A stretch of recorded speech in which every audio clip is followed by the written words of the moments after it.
Аз съм Емил и вече 7 години съм партньор на Петър в Коледни лампички БГ.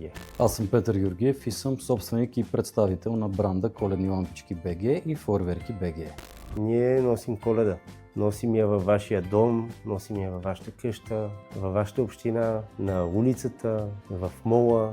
Просто носим светлина и топлина. Това всъщност е идеята на Коледни лампички. С Емо се познаваме от 7, 8, 9 клас. Смятай колко години са. Започнахме без много големи очаквания да предлагаме лесно и достъпно чрез нашия онлайн магазин и сайт kolednilampички.bg коледна украса. Нашите декорации могат да се използват за всякакви поводи. Най-често се използват за сватбени декорации, всякакъв тип целогодишни арт-инсталации. Първият ни проект беше под метлите, ресторанта ни.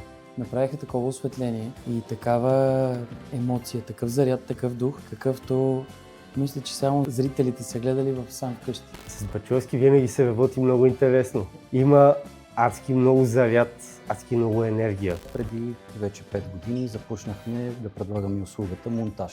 Аз не обичам лампички. Аз обучавам на лампички. Целогодишно доварям и който е над 100 и колко метра, той свети всяка нощ, 365 дни в година. Всъщност започнах да се занимавам с фойерверки. Зарята, това е другия бранд, който разработваме и мисля, че се справяме доста успешно. В последните години се появи тренд, който доста така умело е конкуренция на нощните фойерверки и то е дневните такива. Говорим за джендър ревю партита и цветни зари. Няма повод в живота ми, който да не е свързан с заря. Обичам заря, обичам лампи, обичам екшън. Жена ми причинява достатъчно поводи, които те обезпечават.